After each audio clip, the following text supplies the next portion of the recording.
కర్కాటక రాశి వారికి ఎలా ఉంది? కర్కాటక రాశిలోకి వచ్చే నక్షత్రాలని మనం ప్రధానంగా తీసుకున్నట్లయితే పునరుసు, పుష్యమి, ఆశ్లేష. ఈ కర్కాటక రాశి వాళ్ళకి ఆధ్యాత్మిక చింతన పెరుగుతుంది. పుణ్యక్షేత్ర సందర్శన కొరకు ఆలోచనలు చేస్తారు.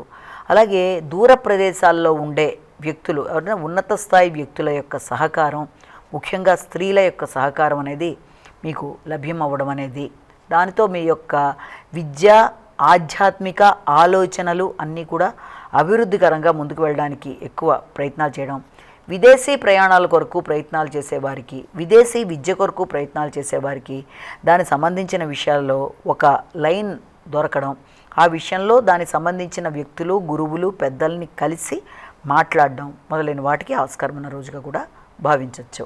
సింహరాశి.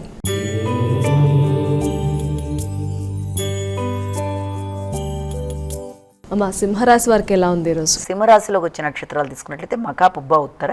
ఈ సింహరాశి వాళ్ళ విషయంలో ఎక్కువగా ఈ రోజున ఆకస్మిక ప్రయాణాల విషయంలో తగిన జాగ్రత్తలు తీసుకోవాలి. ముఖ్యంగా వాహనాలు నడిపేవారు, అలాగే దాంతోపాటుగా ఆరోగ్య సంబంధమైన విషయాల్లో కూడా కొంత ఇది తీసుకోవాలి. సమయానికి అనుకోకుండా అయ్యే ఖర్చుల వల్ల కూడా కొంత ఘర్షణాత్మకమైన వాతావరణం ఉంటుంది కనుక వీలైనంతవరకు ఖర్చుల విషయంలోనూ, అలాగే దాంతోపాటుగా స్థిరాస్తులు కొనుగోలు కొరకు చేసే ఆలోచనలు, లేకపోతే ఉన్న స్థిరాస్తులను ఏదైనా తీసేద్దామా అన్న ఆలోచనలు, ఇలాంటి వాటితో కొంత స్థిరాస్తుల మీద, కొంత ఆరోగ్య సంబంధమైన విషయాల మీద మొదలైన వాటి మీద ఎక్కువ ఘర్షణతో ఆలోచనలు అధికంగా ఉంటాయి. ముఖ్యంగా సంతానం యొక్క విషయంలో కానీ, ఇష్టపడిన వ్యక్తులతో కానీ మాట పట్టింపులు, విభేదాలు రాకుండా తగిన విధంగా జాగ్రత్తలు తీసుకోవాలి. కన్యా రాశి.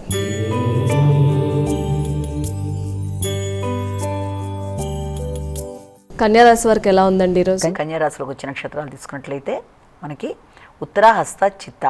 ఈ కన్యారాశి వాళ్ళ విషయంలో ముఖ్యంగా వీళ్ళకి మంచి స్నేహ సంబంధాలు అనేవి బలపడతాయి.